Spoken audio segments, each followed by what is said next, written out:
زموږ په ټولنه کې ډېر ځله دا پېښېږي متاسفانه چې ګڼ عزیزان زموږ ګڼ هېوادوال هېڅکله ځان نه ملامتوي او ان په ډېرو څرګندو شواهدو په ډېرو څرګندو دلایلو له څو اړخو خلک ورته وایي چې ته ملامت یې اما دی ځان نه ملامتوي دی خپله ملامتي نه مني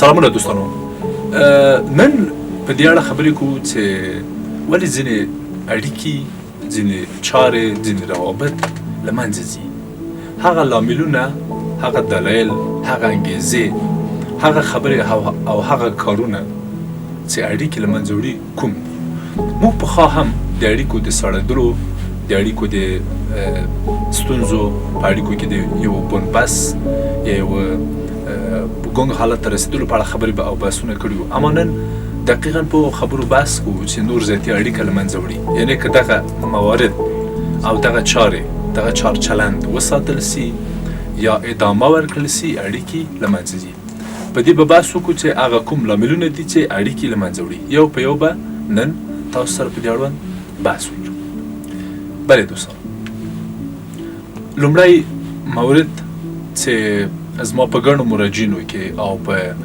ګڼو جلسو کې له مراجعینو سره ما ته نور زیاتې ثابت څه هغه دا و چې معمولا هغه کسان او هغه نارینه او ښځینه خپلې اړیکې ورانوي خرابوي ګډوډوي او شړوي او له منځه وړي کوم چې همیشه په یو بحث او په یو خبره کې په یو مسله کې دا احساس کوي چې زه حق په جانب یم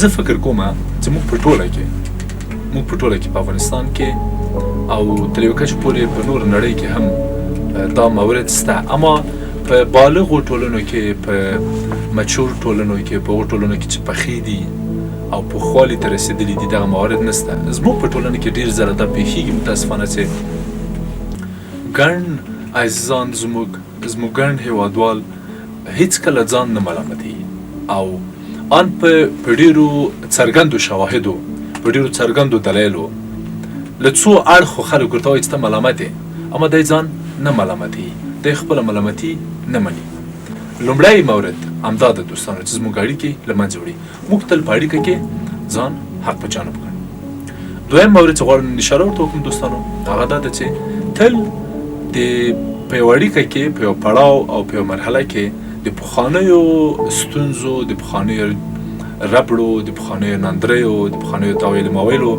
رابرسېره کول راپسېره کول راسپړل او هغه بیا یادول اړیکې له منځه وړي دغه دلیل په ګڼو مواردو کې ماته ثابت سه چې ډېری اړیکې او زیاتې اړیکې له متاسفانه په دغه چلند زموږ ډېری عزیزانو له منځه وړي درېیم مورد چې غواړم اشاره ورته وکړم دوستانو هغه دا ده چې د خلکو په وړاندې بد ویل د خلکو د ده په غیاب کې د بد ویل یا غیبت کول همچنان د یو دلیل په حیث زما په نظر مطرح دي یعنی هغه عزیزان چې د خپل خاوند یا د خپلې میرمنې یا د خپل خپلوان یا په ده پورې د یوه تړلي کس خبره راز او نور مسایل په ځانګړي ډول بد بل چاته ویل دي دا کیدای شي په نور نړۍ کې ډېره مطرح نه وي ډېره جدي نه وي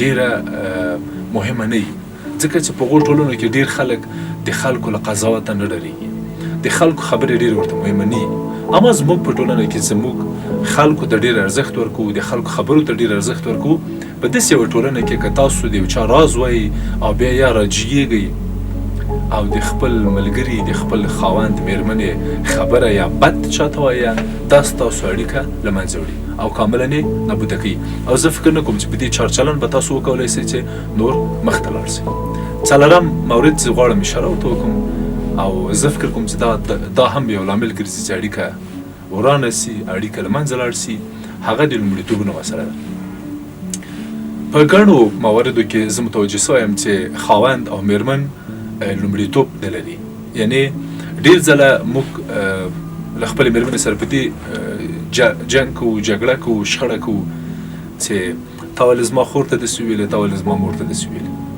او ډېر ځله خویندې هم همداسې دي چې له خپل خاوند سره شخړو ته او جګړو ته او نزاع او ستونزو ته رسېږي چې تا ولې زما پلار ته داسې ویلې، تا ولې زما مور ته داسې ویلې، او تا ولې دا وکړه، تا ولې هغه وکړه. زما په باور کله چې موږ واده کوو، موږ باید خپل لومړیتوبونه په واده کې او په خپل ګډ ژوند کې وپېژنو.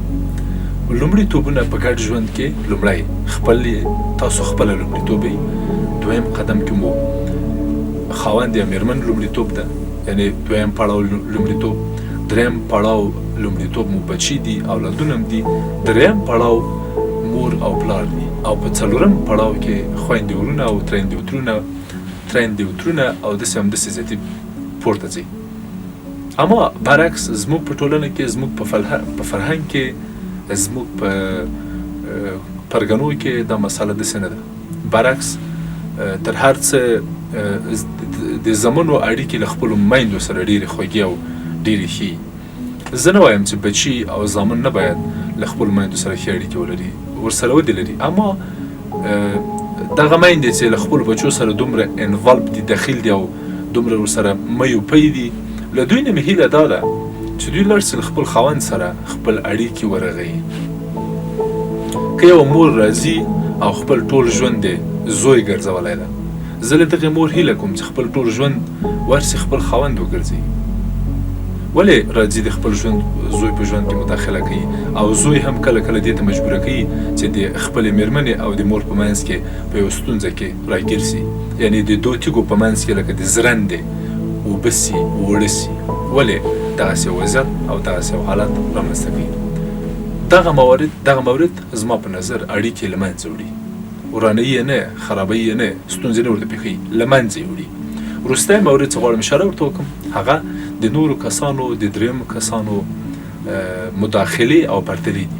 کله چې موږ د بل چا خبرو ته غوږ نیسو، د خورلنې خبرې ته، د یو هر چا ته غوږ نیسو، هر څوک چې دی هغه، او په خوا کې موږ راځو خپل کس په اړیکه کې خپل پارټنر یا مقابل لوری د ګډ ژوند ملګری له بل چا سره پرتله کوو، دغه په ټوله کې زموږ اړیکې له منځه وړي. نو که غواړئ چې خپلې اړیکې وژغورئ، خپلې اړیکې له منځه وړلو نه وساتئ، دغه موارد چې ما اشاره ورته وکړه نن په پام کې ولرئ.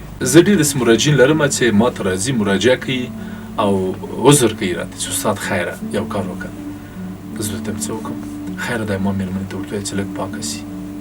د خاوند ته مې ورته وایي خیر استادې صرف یوه هیله دې شکه کومه، د ما خاوند ته ورته وایي دا خپل غاښونه برس کړي، ډېر بد بوی ځي د خولې. ګورئ دوستانو، په اوسنیو شرایطو کې، په اوسنۍ زمانه کې چې هم برسونه په لدړو پراته دي په کورو کې، په دوکانو کې، او هم مسواک له شرعي اړخه سنت ده، موږ باید غاښونه برس کړو، ثواب لري. له یوه اړخه صحي مسله ده، له بله اړخه په اړیکه اغېز کوي، له بله اړخه تاسو جذاب ښیي، او له بله اړخه ثواب لري. په داسې یو مورد او په داسې یو حالت کې چې تاسو بیا هم په ډېر ابتدایي شکل او ډېر ناپاکه، ډېر بې سلیقې او ډېر بې پروا ګرځئ، دغې اړیکې ته موږ کاریزماټیکه اړیکه نسو. سلامونه دوستانو، نن په کاریزماټیکه رابطه خبرې کوو. که ستاسو په یاد وي، موږ یو وخت د کاریزماټیک شخصیت په اړوند هم خبرې او بحثونه درلودل. نن غواړم په دې اړوند بحث وکړو چې که زموږ شخصیتونه کاریزماټیک یي یا نه یي، آیا اړیکه او رابطه هم کاریزماټیکه کیدای سي که نه؟ نن په دې اړه دوستانو بحث لرم. بلې، لومړی مورد چې غواړم اشاره ورته وکړم دوستانو، هغه د استقلال او خپلواکۍ مسله ده. هغه عزیزان، هغه دوستان چې په خپله اړیکه کې، په خپله رابطه کې مستقل او خپلواک عمل کوي، خپل نظر لري، خپله خبره لري، خپله ژبه لري، موږ هغې اړیکې ته کاریزماټیک اړیکه وایو، جذاب اړیکه وایو، فوق العاده اړیکه وایو. او هغه خلک چې برعکس دا خبره کوي چې ته ودرې زه مې مور سره مشوره وکړم، ته ودرې د پلار مې څه نظر ده، ورور مې څه وایي، عمه مې نظر نه لري، د خاله مې نه ده خوښه استاد. په دغسې اړیکو کې به موږ وایو چې ته ډېر مذبذبه، ته ډېر وابسته، ته ډېر تړلی، او ته ډېر بردهګونه او غلامګونه خوی او خصلت لري. ته خپله تر اوسه پورې خاوند نه یې، ته تر خپله تر اوسه پورې یوه ښځه نه یې، مستقل نه یې. ته چې مستقل نه یې، ته خپله ته نسې کولی چې یو بل چا سره مستقلانه او خپلواکه ژوند او رابطه پیل کړي. لومړی مورد دا و دوستان. دویم مورد د وخت ورکول دي او غوڅ او پرېکنده چلند ده.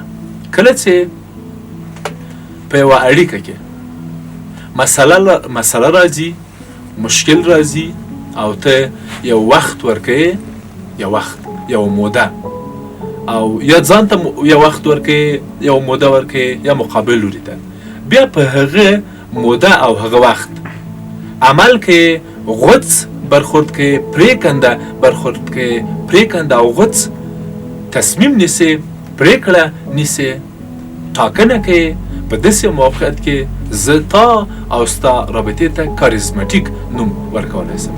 که برعکس نن یوه خبره کوې، سبا ته بله خبره کوې، مذبذب یې، سست یې، ضعیف یې، بېګا ته د نظر یو رقمي، سبا ته د نظر بل رقمي، دې کس ته موږ کاریزماټیک او دې اړیکې ته موږ کاریزماټیکه او جذابه اړیکه نه سو ویلی.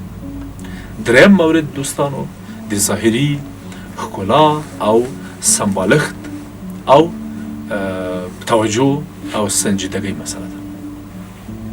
دوستانو تاسو پوهیږئ زه ډېر داسې مراجعین لرم چې ما ته راځي، مراجعه کوي او عذر کوي راته چې استاد خیره یو کار وکړه. زه ورته څه وکړم؟ خیره دی ما مېرمنې ته ورته وایي چې لږ پاکه سي. دا خاوند ته مې ورته وایي خیر استادې صرف یوه هیله دې شته کومه، دی ما خاوند ته ورته وایي دا خپل غاښونه برس کړي، ډېر بد بوی ځي خولې. ګورئ دوستانو په اوسنیو شرایطو کې، په اوسنۍ زمانه کې چې هم برسونه په لدړو پراته دي په کورو کې، په دوکانو کې، او هم مسواک له شرعي اړخه سنت ده. موږ باید غاښونه برس کړو، ثواب لري. له یوه اړخه صحي مسله ده، له بله اړخه په اړیکه اغېز کوي، له بله اړخه تاسو جذاب ښیي، او له بله اړخه ثواب لري. په داسې یو مورد او په داسې یو حالت کې چې تاسو بیا هم په ډېر ابتدایي شکل او ډېر ناپاکه، ډېر بې سلیقې او ډېر بې پروا ګرځئ، دغې اړیکې ته موږ کاریزماټیکه اړیکه نه سو ویلی. څلورم مورد دوستانو د کله چې په یوه اړیکه کې یوه تاویلې او مویله پیدا سوه، کله چې په یوه اړیکه کې ستونزه پیدا سوه، کله چې په یوه اړیکه کې خبرې پیدا سوې او د بسوګۍ واده تر جوړ سه، زما په نظر دغه اړیکه او دغه رابطه ډېره جذاب او ډېره ښه رابطه نه ده. که په دغسې یوه اړیکه کې او دغسې یوې اړیکې ته په بیا ځلې ورګرځئ، بیا ځلې وخت ورکوئ او بیا ځلې صدمه پکې وینئ، بیا ځلې توهینېږئ، سپکېږئ، تاوان کوئ، بیابه کېږئ او تاسو بیا هم ادامه ورکوئ، دغې رابطې ته موږ ډېره ضعیفه او ډېره سسته اړیکه او رابطه وایو.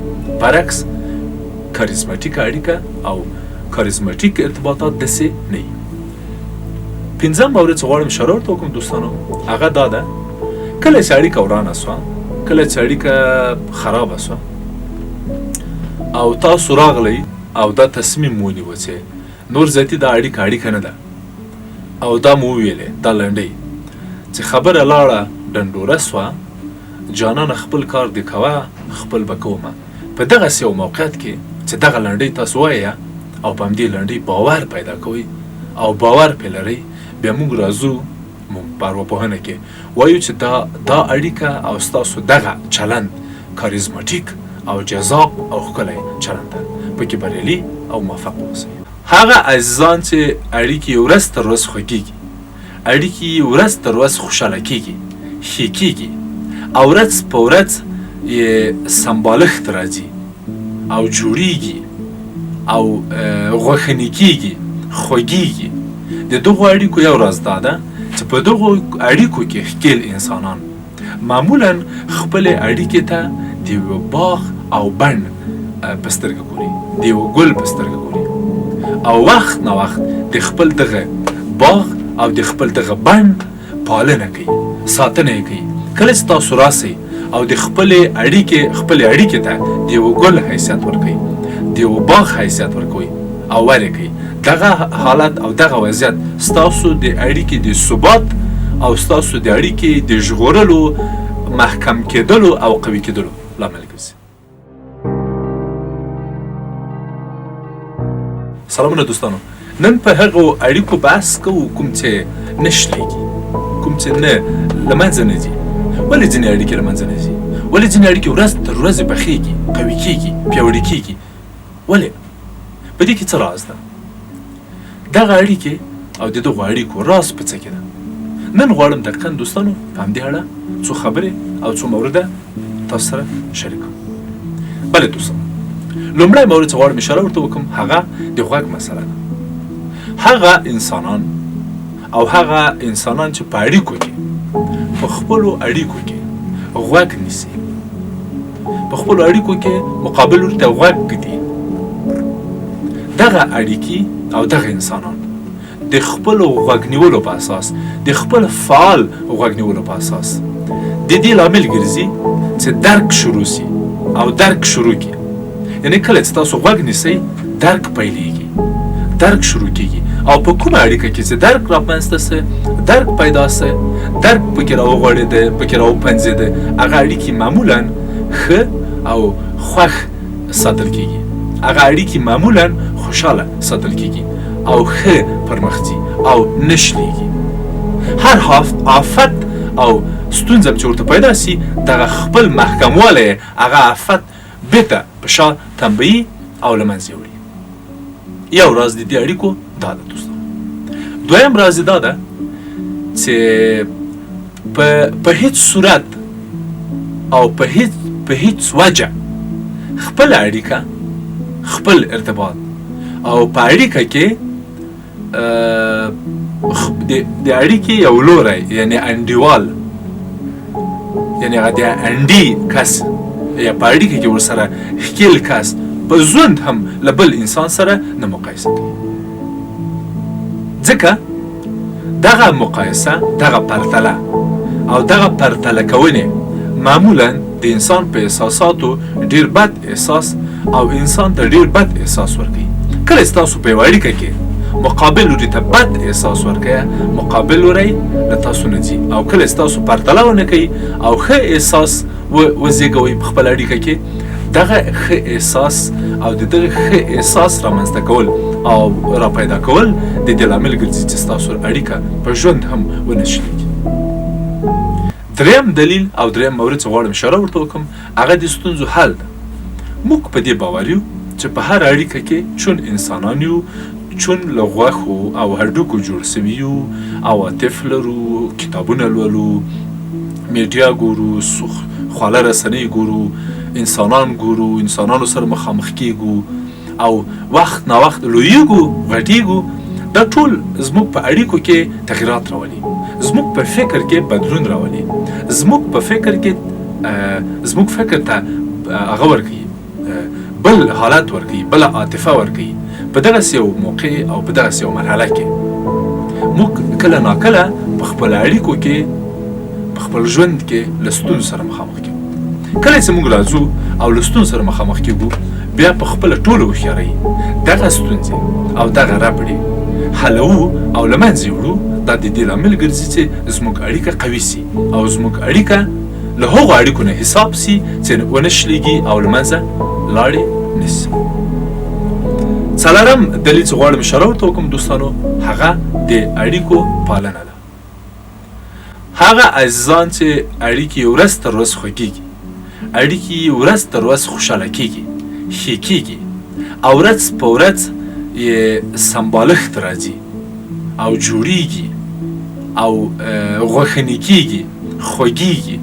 د دغو اړیکو یو راز دا ده چې په دغو اړیکو کې ښکېل انسانان معمولا خپلې اړیکې ته د یوه باغ او بڼ په سترګه ګوري، د یوه ګل په سترګه ګوري او وخت نه وخت د خپل دغه باغ او د خپل دغه بڼ پالنه کوي، ساتنه یې کوي. کله چې تاسو راسئ او د خپلې اړیکې ته د یوه ګل حیثیت ورکوئ، د یوه باغ حیثیت ورکوئ او ولې کوئ، دغه حالت او دغه وضعیت ستاسو د اړیکې د ثبات او ستاسو د اړیکې د ژغورلو، محکم کېدلو او قوي کېدلو لامل ګرځي. پنځم مورد غواړم اشاره ورته وکړم دوستانو، هغه د بدلون مسله ده. هغه اړیکې چې په هغه کې یو لوری او بل لوری په ځانګړي ډول ښځه او نارینه کوشش ونه کړي چې یو بل بدل کړي، ځکه چې ښځه خپله سایکولوژي لري، خپل خصوصیات لري، او نارینه خپل خصوصیات او خپله سایکولوژي لري. کله چې ته راځې او د ښځې دغه خصوصیات چې ستا په رقم نه دي بدلې، او یا مېرمن ته راځې د خپل خاوند دغه خصوصیات چې نه دي خوښېږي بدلې، دا د دې لامل ګرځي چې اړیکه ورانه سي. خو که ته راغلې او د دغو بدلونونو هڅې دې خوسې کړې او بندې دې کړې او نور دې کوشش ونه کړې چې مقابل لوري کې بدلون راولې، په خپله خوښه یې جوړ کړې مقابل لوری، دغه اړیکه زموږ له نظره قوي او نه شلېدونکې رابطه ده. دغه ټول پنځه واړه لاملونه چې ما یاد کړل زما په نظر د انسانانو اړیکې پخوي، قوي کوي، او دغه اړیکې معمولا نه شلېږي او کله هم ستونزې نه ورته پیدا کېږي. لکه څنګه چې تاسو پوهېږئ دوستانو، زموږ وروستي څو کلونه زموږ ډېرې اړیکې او زموږ د اړیکو ډېره برخه تللې ده آنلاین اړیکو یا پر لیکه اړیکو یا برېښنایي و ډیجیټلي اړیکو ته. یعنې نن سبا موږ ډېر کینو نه، مخامخ خبرې نه کوو، مېلمستیاوې نه کوو، په مېلمستیاوو کې، په مېلمستونونو کې، په حجرو کې، په دې ځایونو کې معمولا نه کینو، خبرې نه کوو، قصې نه کوو، نه خاندو، اتڼونه نه کوو، موسیقي نه غږوو، او خپل ساعت په دغه شکل چې موږ په دودیز ډول پخوا په خپلو کلو بانډو کې په هغه شکل مخې ته تللو، اوس نه ځو. اوس یو دوه اپلیکیشنه ډاونلوډوو، لکه واټساپ لکه بل وبل، بعضې وایسونه دې لیږو، یو خبرې دې کله کله هم لږ چې سواد لرو، لږ په اصطلاح په خط او په لیک لوست پوهېږو، بیا په لیکنې بڼه یو شی لیکو، یو شی رالیکي، او بالاخره همداسې مخته ځو. سلامونه دوستانو. په آنلاین اړیکو کې کوم اصول سته چې باید مراعات شي؟ لکه څنګه چې تاسو پوهېږئ دوستانو، زموږ وروستي څو کلونه زموږ ډېرې اړیکې او زموږ د اړیکو ډېره برخه تللې ده آنلاین اړیکو یا پر لیکه اړیکو یا برېښنایي و ډیجیټلي اړیکو ته. یعنې نن سبا موږ ډېر کینو نه، مخامخ خبرې نه کوو، مېلمستیاوې نه کوو، په مېلمستیاوو کې، په مېلمستونونو کې، په حجرو کې، په دې ځایونو کې معمولا نه کینو، خبرې نه کوو، قصې نه کوو، نه خاندو، اتڼونه نه کوو، موسیقي نه غږوو، او خپل ساعت په دغه شکل چې موږ په دودیز ډول پخوا په خپلو کلو بانډو کې په هغه شکل مخې ته تللو، اوس نه ځو. اوس یو دوه اپلیکیشنه ډاونلوډوو، لکه واټساپ لکه بل وبل، بعضې وایسونه دې لیږو، یو خبرې دې کله کله هم لږ چې سواد لرو، لږ په اصطلاح په خط او په لیک لوست پوهېږو، بیا په لیکنې بڼه یو شی لیکو، یو شی رالیکي، او بالاخره همداسې مخته ځو. دا چې په دغو اړیکو کې څه اصول دي او په دغو آنلاین اړیکو کې څه اصول مراعات کړو، نن په دې برخه کې یو څو مورده غټ غواړم تاسو سره شریک کړم. بله دوستانو، لومړی پام وکړئ دوستانو چې په دغو آنلاین اړیکو کې یو موږ کمیت لرو، یو کیفیت. کمیت دا معنا چې تاسو څومره خلکو سره اړیکې لرئ، څومره ملګري لرئ، څومره خلک هم فالو کوي، او تاسو څومره خلک فالو کوئ، چې یې ګورئ، چېرته یې ګورئ، څنګه یې ګورئ، په څه رقم یې ګورئ. یو دا خبره ده، او یو هم دا خبره ده چې تاسو په محدود شکل محدودې او ښې، قوي، برجسته او ښکلې اړیکې لرئ. یو دا مورد ده. زما پیشنهاد دلته دا ده چې کوشش وکړئ ډېرې نه، کمې خو محکمې اړیکې ولرئ.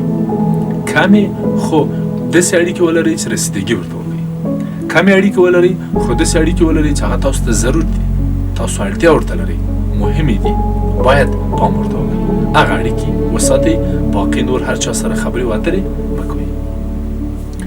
دویم مورد چې غواړم اشاره ورته وکړم دوستانو، هغه هر پلیټفارم ته اصول دي.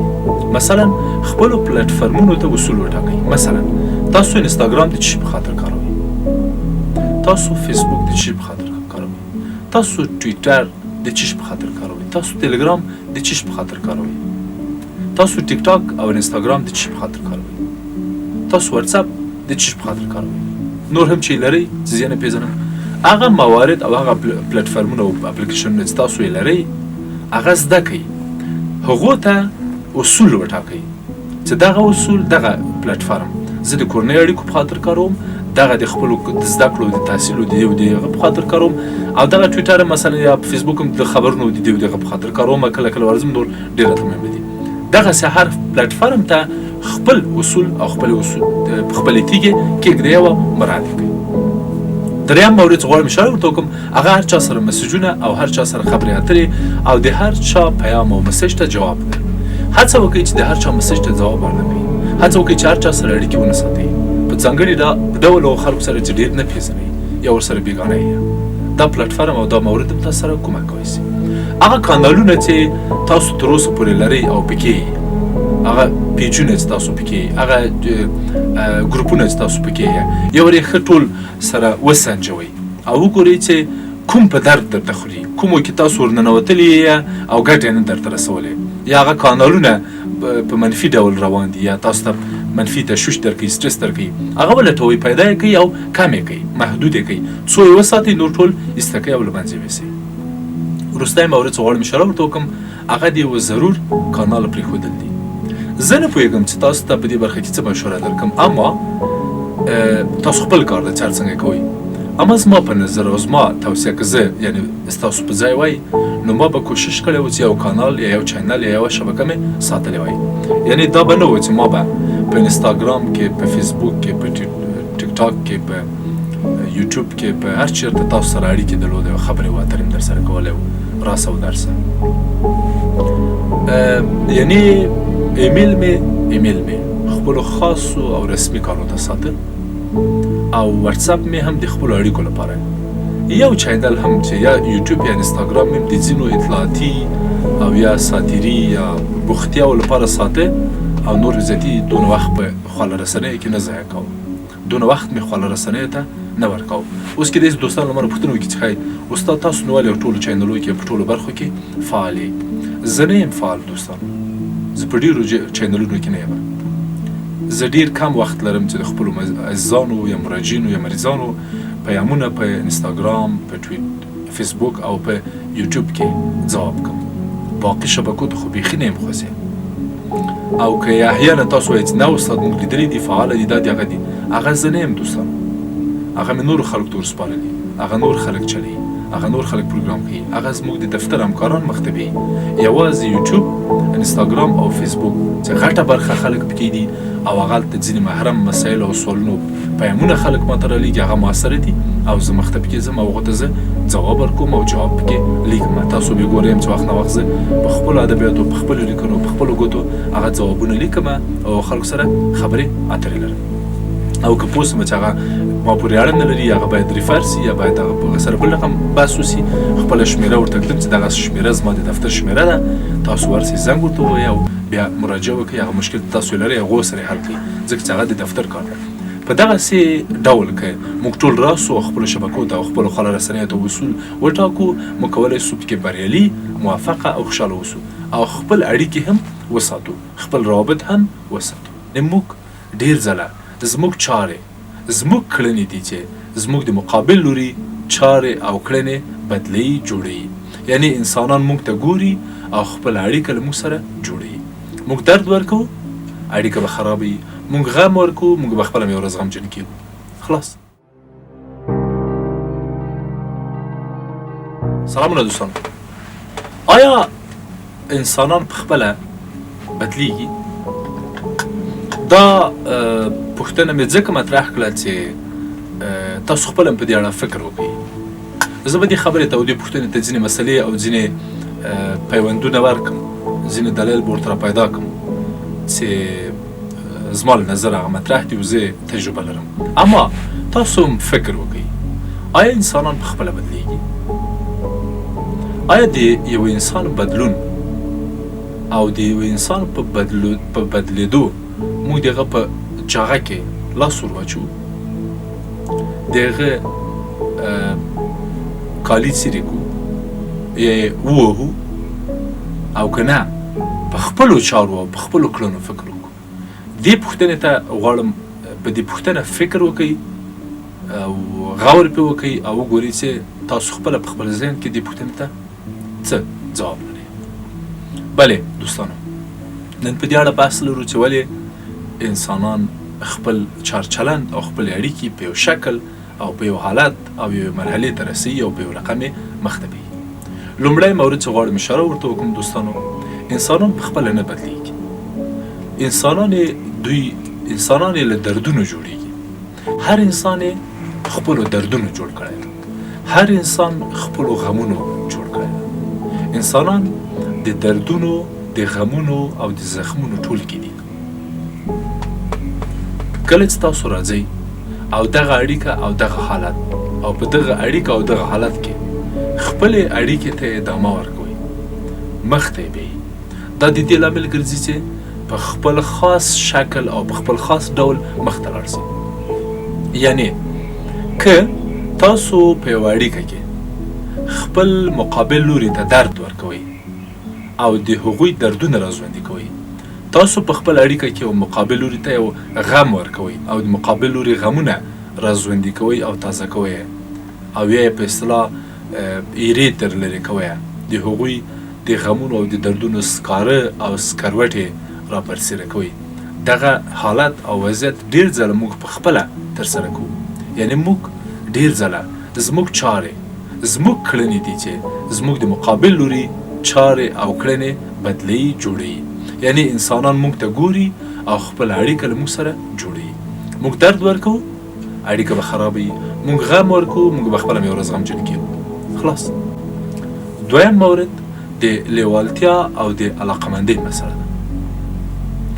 ولې په اړیکه کې تاسو ته لیوالتیا نشته؟ ولې علاقمندي نشته؟ ولټوئ خپل وجود کې عیب. څه عیب لرئ چې مقابل لوری تاسو ته پام نه کوي؟ څه ستونزه وجود لري؟ څه کیسه ده؟ دا مه ورته وایه چې ولې ما ته علاقه نه لري. له جاغوی مه رانیسه چې ته ولې ما سره مینه نه لرې، ما ته ولې لیواله نه یې، مقابل لوري ته لیواله یې. دا کار مه کوه. ویې لټوه په خپل ځان کې. په خپل ځان کې خوند پیدا کړه. که خوند غواړې له دنیا نه، هسې مه وایه رحمانه چې بې خونده زمانه سوه.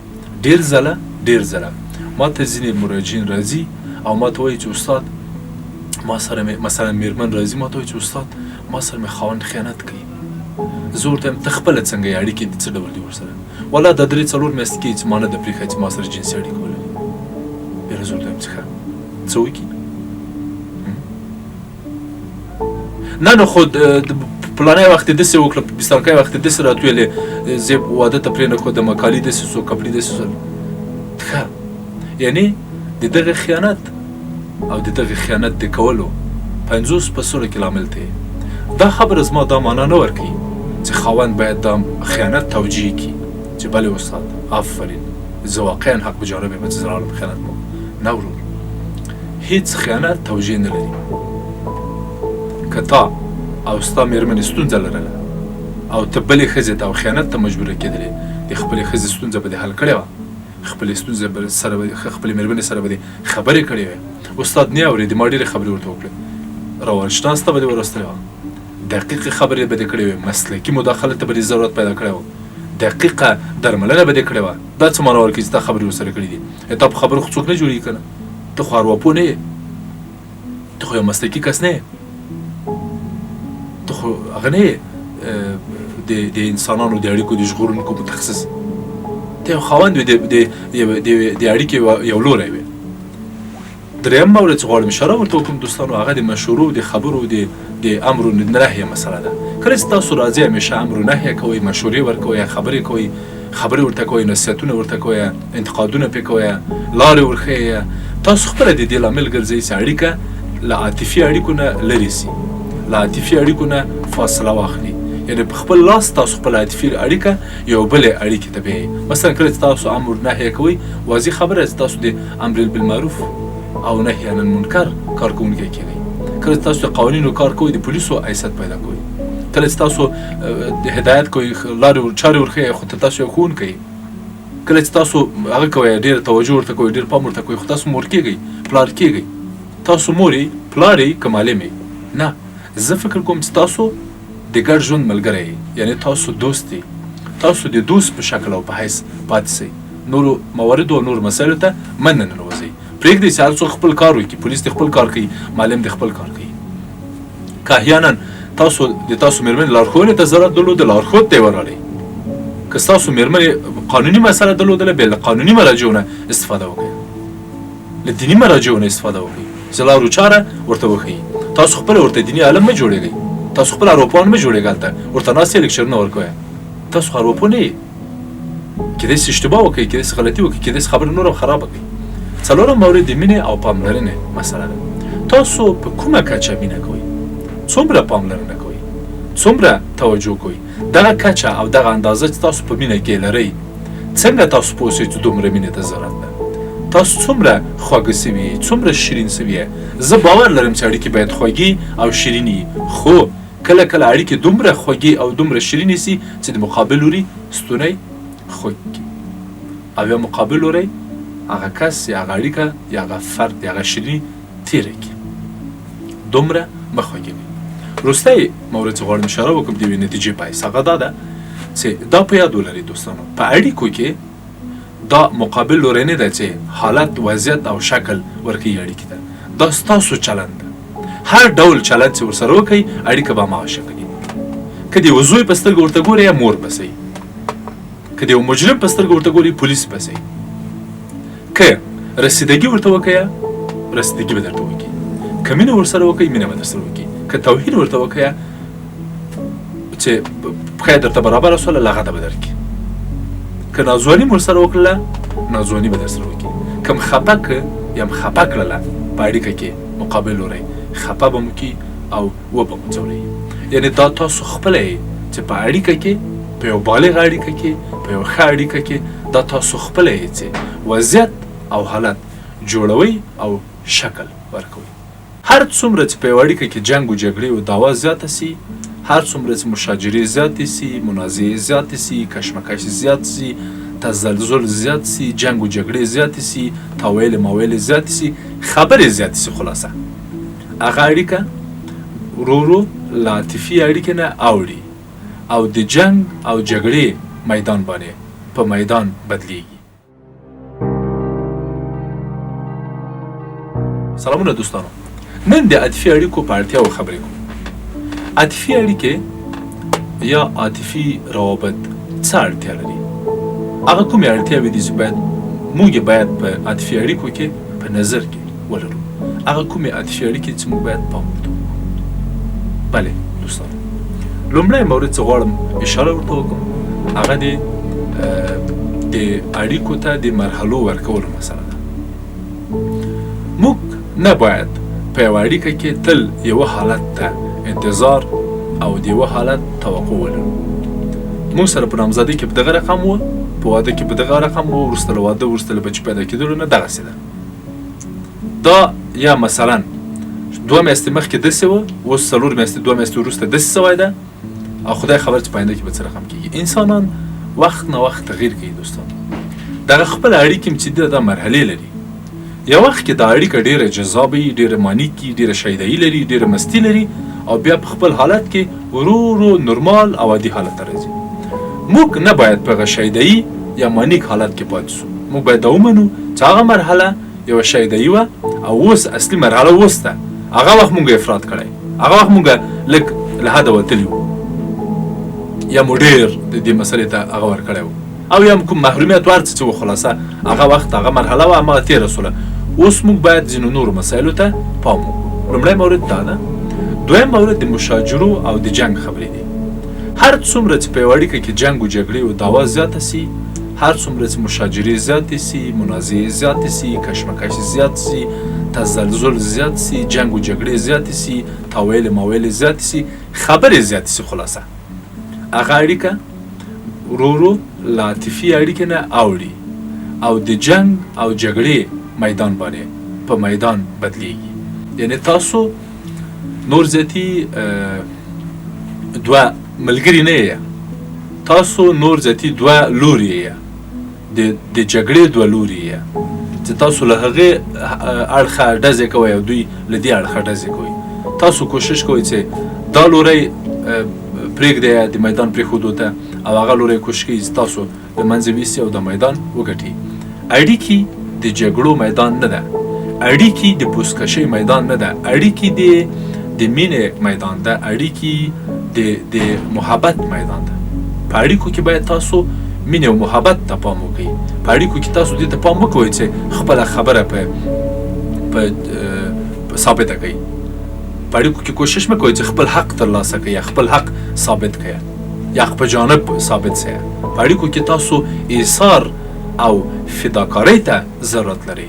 په اړیکو کې باید تاسو زغم قوي کړئ. په اړیکو کې باید تاسو د اړیکو هدف ته متوجه اوسئ. ستاسو اړیکه او د تاسو د اړیکې هدف څه ده؟ تاسو په څه خاطر د اړیکه پیل کړې او شروع کړې وه، هغه په نظر کې وساتئ. دریم مورد چې غواړم اشاره ورته وکړم هغه د درک مسله ده. موږ وخت ناوخت په خپل مقابل لوري ته په اړیکه کې وایي ته ما نه درک کوې، تو مرا درک نمیکنی، تو ما نسی درک کولی، تو مرا درک کرده نمیتونی. دا هغه اصطلاحات او هغه جملات دي چې زه معمولا خپل مراجعینو نه له دواړو کټګوریو یعنې د ژبو او له پښتنو نه اورم. دا خبرې معمولا ماته مراجعین کوي، ما نسی درک کولی استاد، مرا درک نتانست. خبره دا ده چې ته درک نسوې یا درک نه کړلی سوې، کیدای سي واضح ونه اوسي، کیدای سي خبره دې واضح نه وي، کیدای سي خبره دې روښانه نه وي. ته څه غواړې؟ تا څو ځله له خپل د اړیکې له مقابل لوري نه څو ځله په سالم ډول په ښه شکل په ښه وضعیت کې خپله غوښتنه کړې؟ ښه اړیکه سره وشلوئ، ښه توهینونه سره زیات کوئ، یو د یو بل مور و پلار سره وداړئ او ویې څنډئ، توهین یې کوئ، سپک یې کوئ، بیا ورته وایئ چې والا ما ته خو یې د اختر مبارکي را نه کړه استاد، ولې در نه کړه؟ والا خو پلانی وخت ما مور ته کنځا کړې وې، خور مې له کوره ویستله او له پیسو له طلاو دې شیانو سره مې بیک کې مې واچول راغلمه د مور کره او ما ته زنګ ونه ووهه استاد. ستا هیله وه چې تا ته زنګ ووهي، کور ته م در نه سي، پښې دې م ښکل نه کي، ښکلې کي. زه باور لرم چې دغسې ډېرې خویندې شته، ډېر داسې نارینه شته چې مېرمنې ته په هر ډول سپکاوی کوي، هر ډول یې وهي رټي سپکوي، هېڅ ډول ازادي او خپلواکي یې نه ده ورکړې، هېڅ ډول. او بیا توقعات د اسمان او د کوټې تر چته پورې تړي. ښه، ته چې له خپلې مېرمنې دومره توقع لرې، ته چې له خپلې مېرمنې دونه هیله لرې چې درک دې کي، مینې در سره وکړي، دې ته دې پالنه وکړي، هغه ته دې نظر وکړي، هغه دې درک کړي، هغه ته دې پام وکړي، تا خپله څومره دا کار کړی؟ بل ته په داسې وضعیت کې دا هیله کوي چې ډېره رابطه خرابه ده، ډېر وضعیت خراب ده، ډېر جنجالونه راغلي. زه ډېر ځله داسې مراجعین لرم هم په آنلاین شکل او هم په حضوري شکل، ډېر سره تړلي، وهلي، رټلي، سپک کړي، ښه سره لړلي، بیا وایي چې استاد دا کار ونه کړه. نو زه ورته وایم چې خدای په لیاس په داسې وضعیت او په داسې حالت کې چې د تاسو اړیکه داسې حالت او داسې وضعیت ته رسېدلې، ستا توقع څه وه؟ چې بیا هم راسې په غېږ کې دې ونیسي، ښکل دې کړي او ته آرام سې. دا دې هیله وه. په هر صورت دا مورد باید لږ په بل ډول وارزول سي، په بل شکل. څلورم مورد چې غواړم اشاره ورته وکړم هغه د بحثونو په بیا ځلې راپرانیستل دي. یعنې یوه خبره یو وخت کې تېرېږي، یو مشکل تېرېږي، یو بدبختي تېرېږي او تاسو په بیا ځلې هغه مشکل راغوړوئ، راډېروئ، رازیاتوئ او راپسې راکوئ او بیا بحثونه پرې کوئ. دغه بیا بحثونه او دغه بیا خبرې له بده مرغه زموږ اړیکې شړوي، ورانوي او ګڼ زیانونه او تاوانونه ورته پېښوي. وروستی مورد چې غواړم اشاره ورته وکړم هغه د سوړ چلند ده او د فاصلې مسله ده. دا په یاد ولرئ دوستانو، کله چې یوه ستونزه راغله، یوه ربړه راغله په ځانګړي ډول په عاطفي اړیکه کې سوړ چلند مه کوئ. کله چې یوه اړیکه لږ ستونزمنه سوله فاصله مه اخلئ، ځکه چې فاصله اړیکه نور هم خرابوي. سوړ چلند، سوړ برخورد او سوړ چلند رابطه نور هم ورانوي، رابطه نور هم ګډوډه کوي، رابطه نور هم شړوي او په رابطه کې درز نور هم ډېروي، خبرې پکې پیدا کوي، د خلکو مداخلاتو ته زمینه مساعدوي. دغه موارد څه نن ما دوستانو بحث پې وکړی دا ټول د عاطفي اړیکو اړتیاوې دي دا د عاطفي اړیکو ضرورتونه دي که تاسو دغو ضرورتونو ته او دغو اړتیاوو ته پام وکړئ خپله عاطفي اړیکه به مو وساتئ او که پام ورته ونه کوئ خپله اړیکه به مو په خپله له منځه یوسئ او خپله به خاورې پرې واړوئ او خپله به یې دفن کوئ او خپله به یې په خپلو لاسو خښه کوئ ستاسو اړیکه په پیل کې ده کیدای سي ډېر خوشونو شي کیدای سي ډېره رسیدګي کیدای سي ډېر هغې مینه کیدای سي ډېر تعامل کیدای سي ډېر احساسات کیدای سي ډېره شیدایي کیدای سي ډېره مانیک حالت او مانیکه مرحله په داسې یو مرحله کې ته نسې کولی خپله اړیکه وارزوې ته هله کوی چې خپله اړیکه په دغه موقعیت او مرحله کې وارزې چې ته د ده چلند نورو خلکو سره وګورې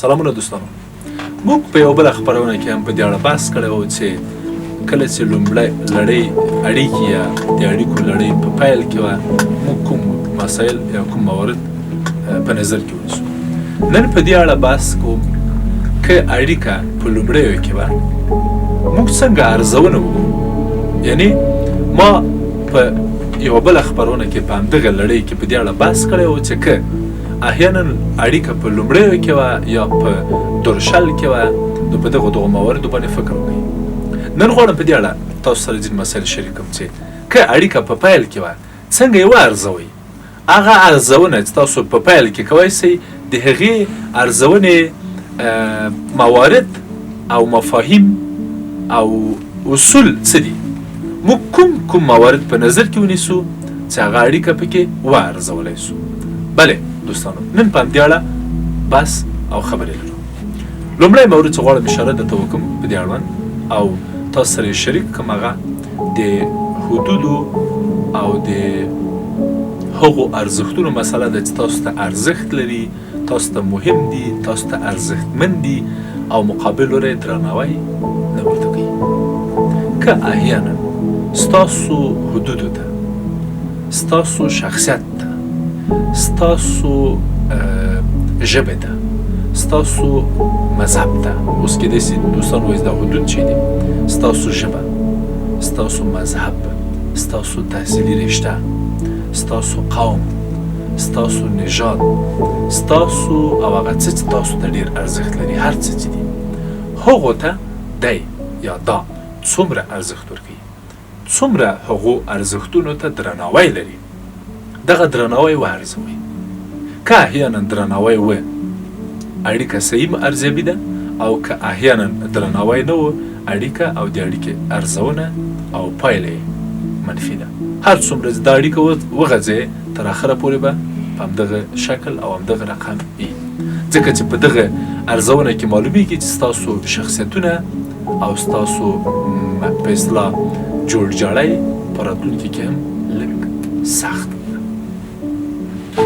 دویم مورد چې غواړم اشاره ورته وکړم دوستانو هغه د نورو سره او نورو خلکو سره چلند مسله ستاسو اړیکه په پیل کې ده کیدای سي ډېر خوشونو شي کیدای سي ډېره رسیدګي کیدای سي ډېر هغې مینه کیدای سي ډېر تعامل کیدای سي ډېر احساسات کیدای سي ډېره شیدایي کیدای سي ډېره مانیک حالت او مانیکه مرحله په داسې یو مرحله کې ته نسې کولی خپله اړیکه وارزوې ته هله کوی چې خپله اړیکه په دغه موقعیت او مرحله کې وارزې چې ته د ده چلند نورو خلکو سره وګورې ته وګوره چې دی له نورو خلکو سره څه ډول چلند کوي څه ډول برخورد کوي څه ډول چلند لري څه ډول برخورد لري وګوره نورو خلکو سره چلند څه ډول ده په څه شکل ده که احیانا نورو سره په د چاړې او غوښې چلند و او تا سره خوږ چلند و نو له دې معلومیږي چې ته هم چې له دغه مرحلې ووتلې تا سره به هم چلند لکه د چاړې او د غوښې په څېر شي دریم مورد چې غواړم اشاره ورته وکړم دوستانو هغه د نیغ په نیغه ځواب ورکولو مسله ده کله چې ته پوښتنه کوې کله چې ته پوښتنه مطرح کوې کله چې ته خبرې کوې کله چې ته یو څه غواړې کله چې ته یو څه پوښتې تا ته مستقیم او نیغ په نیغه ځواب درکوي چې دغه ده ځواب او که نه تا سرګردانه کوي بیا یې د بلې خواته بلې مرحلې ته بیایي څه کوي پیچ دی ګونګ بحثونه کوي، ګونګ جواب درکوي، خاندي، ځان تېر راوړي، پوسخند کوي، ریشخند کوي. څه کوي؟ څه ډول چلند کوي؟ که احیانا نیغ په نیغه او مستقیم ځواب در نه کړې، ته کولی سې په دې اړیکه شک وکړې. څلورم مورد چې غواړم اشاره ورته وکړم دوستانو، هغه د بحثونو او د خبرو په پای کې یا د بحثونو او خبرو په درشل کې یا په جریان کې په پیل کې د ګناه احساس، د شرم احساس، د خجالت احساس، عذاب وجدان، د کمی احساس، د کمترۍ احساس او د ناراحتۍ احساس ده. کله چې ته مقابل لوري سره اړیکه لري، ملاقات لري، ورسره ګورې، مثلا کور ته یې ورځې، له کور نه بهر راوځي، چېرته هوټل کې سره کېنئ، تاسو لیدلي ځینې نامزادان نن سبا یا په کورونو کې سره کیني یا خبرې کوي یا په اړیکه کې په تماس کې په خواله رسنیو سره په اړیکه کې، او یا هم راوځي چېرته په هوټل کې او چېرته کیني او دوه په دوه ځینې بحثونه او ځینې خبرې لري، له خپلو کورنیو نه لرې. ځکه چې په کورنیو کې مور په مخ کې یا په خور مخ کې د خور په وړاندې، د ورور د پلار په وړاندې کې د ځینې مسایل سره شریک نشي کړی. په دغسې یو موقعیت کې چې کله تاسو ملاقات کوئ، تاسو ته د شرم احساس درکوي، تاسو ګناهکار احساس کوئ، تاسو داسې حس کوئ چې تاسو ډېر پیاوړي نه یې، ډېر ښایسته نه یې، ډېر هوښیار نه یې، ډېر سالم نه یې، داسې یو احساس کوئ. که برعکس یو ډول خوږ پای ترلاسه کوئ، یو ډول خوشحاله بیرته کور ته ځئ، راحت بیرته کور ته ځئ او داسې احساس کوئ چې د ژوند نیمایي برخه مو پوره کېږي. تاسو یو تکیهګاه پیدا کوئ، تاسو یو ملګری پیدا کوئ چې خپلې موخې مو هم ورسره هغه پیدا کوي، عملي جنبه پیدا کوي. څه ډول احساس کوئ؟ که د ګناه احساس، د شرم احساس او د عذاب وجدان احساس و، له دې معلومیږي چې دا اړیکه په پای هم په همدغه شکل مخته لاړه شي. پنځم مورد چې غواړم اشاره ورته وکړم دوستانو، هغه د په لیدنو او ملاقاتونو کې د حضور مسله ده. کله چې تاسو په کور ته ورځئ یا په کوم رستوران کې ورسره ګورئ یا په اړیکو کې ورسره په تماس کې خبرې ورسره کوئ، لیکنې سره کوئ، راکوئ، وایسونه سره لږئ رالږئ، تاسو وګورئ چې څومره د حضور لري په دې مجلس کې، په دې ملاقات کې، په دې لیدنه کې. ډېر ځله دغه حضور واقعي حضور نه وي، فزیکي یي دلته. خدای هره شیبه په ټلیفون کې بل چا سره مصروف وي، ټلیفون ته ډېر ګوري، یا په بحث کې دا وایي چې والا مصارف ډېر دي، موږ باید داسې وکړو، موږ باید داسې وکړو، والا مور مې خفه ده درنه، خور مې داسې ویلې، پلار مې داسې ویلې، ته باید داسې وکړې، ته باید داسې وکړې، ته که رښتیا دې ما سره مینه لرې، ته باید دا قرباني ورکړې، ته باید داسې وکړې، ته باید هغسې وکړې. دا بحثونه کوئ او که نه یوازې د خپلې اړیکې په ګرم حالت، په خوږ حالت، په شیرین حالت، په عاطفي حالت خبرې اترې کوئ او یو بل ته خپل احساسات ابرازوئ. څه کوئ؟ دا ټول موارد وسنجوئ دوستانو. یعنی که حدود مو مراعاتول او درناوی ورته کېده، که له نورو او تاسو سره یې چلند یو ډول و، که یې ځواب تاسو ته نیغ په نیغه او پوسکنده او په صادقانه درکاوه، که یې په خبرو کې د ګناه احساس نه درته پیدا کېده، که په خبرو او په اترو کې په جلسو کې د تجارتونو د بزنسونو بحثونه نه وو او یوازې تاسو په اړه یې فکر کاوه، یوازې تاسو ته یې کتل، یوازې تاسو یې اورېدل، یوازې تاسو ته وخت درکاوه، نو له دې معلومیږي چې اړیکه سمه ده او تاسو دغه اړیکه چې اوس پیل کړې ده ادامه ورکوئ. او که مو برعکس دا حالت ولیده، بیا نو زه فکر کوم چې دا اړیکه باید له سره باید په دې اړیکه فکر وشي. تاسو احوال اخلئ، مقابل ورې نه اخلي، تاسو بخښنه غواړئ، مقابل ورې نه غواړي، تاسو د رابطې د ژغورلو هڅه کوئ، مقابل ورې نه کوي، تاسو کوشش کوئ چې خپلو ارزښتونو نه تېر سئ او مقابل ورې له هېڅ نه تېرېږي. وروسته هم تاسو کوشش کوئ چې انرژي ورکوئ، وخت ورکوئ، خو مقابل ورې انرژي او وخت نه ورکوي. دا په دې معنا چې دا اړیکه نور ختمه ده، دا اړیکه خپل پای ښیي، خپل ختم ښیي. سلامونه دوستانو، هغه څه دي چې د یوې رابطې پای ښیي؟ موږ څنګه پوه سو چې دا رابطه نوره ختمه ده؟ موږ څنګه پوه سو چې خبره لاړه ډنډوره سوه او جانانه خپل کار دې کوه، خپل به کوم. موږ څنګه پوه سو چې موږ په دغسې یو مرحله کې واقع یو؟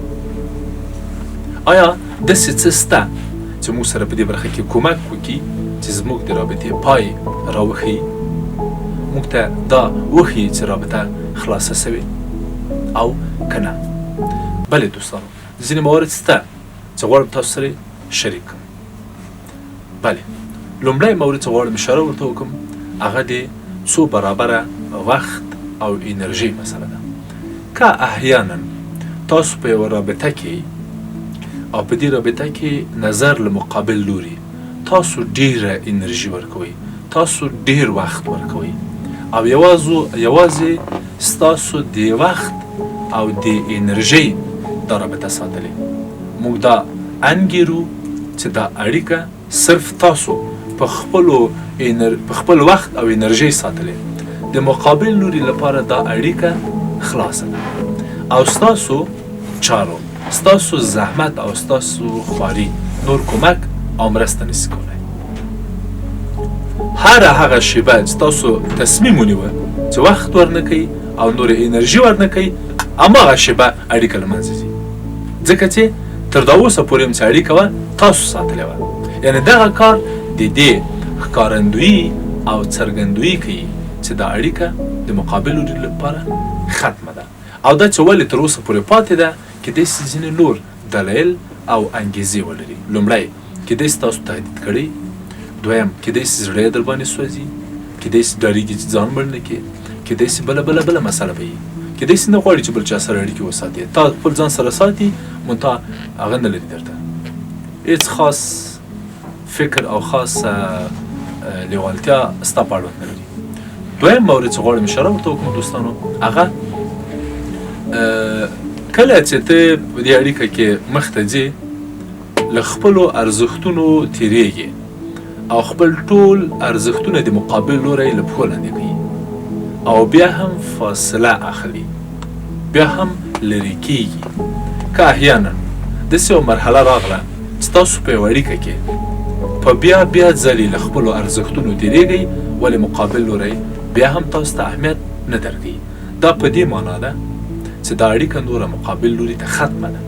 تاسو هڅې د خپلو رشوتونو، خپلو ناندریو، خپلو عذرونو، خپلو زاریو په وسیله تر دغه ځایه پورې او تر دغې مرحلې پورې دا خپله اړیکه ساتلې او پاللې ده، د مقابل لوري لپاره نور دا کیسه ختمه ده. دریم مورد چې غواړم اشاره ورته وکړم دوستانو، هغه د بلاپسې مسله ده. آیا په اړیکه یا په کومه اړیکه چې تاسو یې لرئ بلاپسې، آیا بلاپسې استاد چې پوهنتون یې راباندې پرېښوده، بلاپسې چې وظیفه یې راباندې بنده کړه، بلاپسې چې استاد په کور کې کېنولم، بلاپسې د مور پلار کلمې هم نه پرېږدي، بلاپسې استاد هېڅ پروا نه کوي. کله چې ته داسې یو مرحلې ته راځې چې هر څه ته شا کوې او هر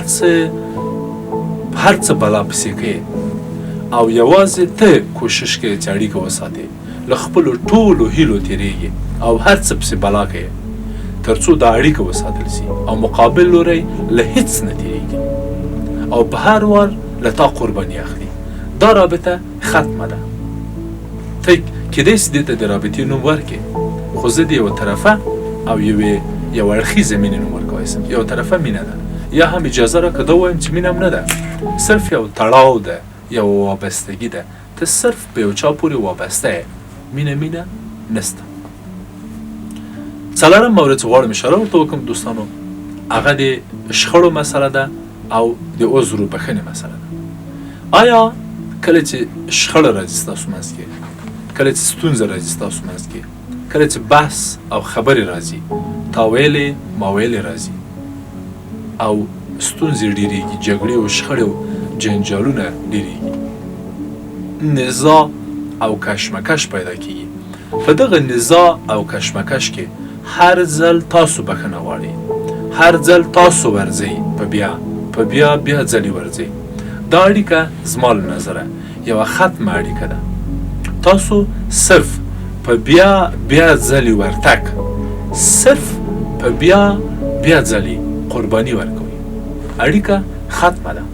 تاسو صرف په بیا ځلې په بیا ځلې دغه حرکت صرف قرباني ورکوي، فداکاري کوي او مقابل لوري د هغې فداکارۍ او قربانۍ له مخې چې تاسو یې کوئ تر اوسه پاتې ده.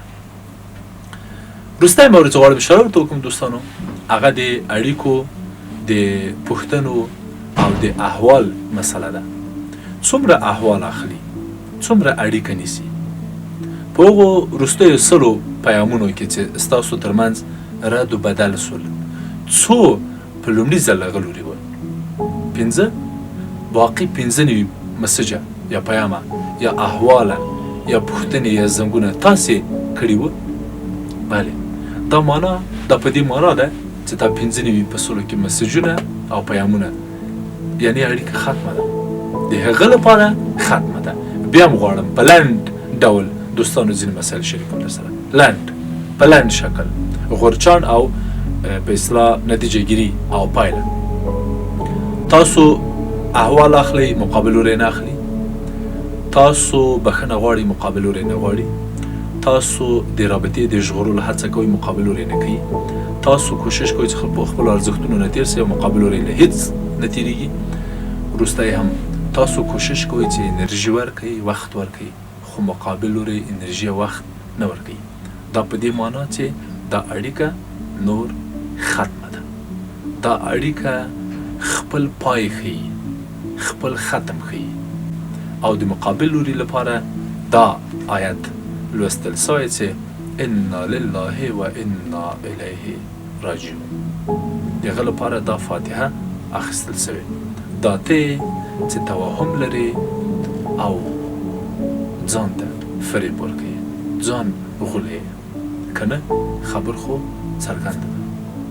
بیا هم زیرته لنډۍ ته ورګرځم چې خبره لاړه ډنډوره سوه، جانانه خپل کار دې کوه، خپل به کوم. مننه.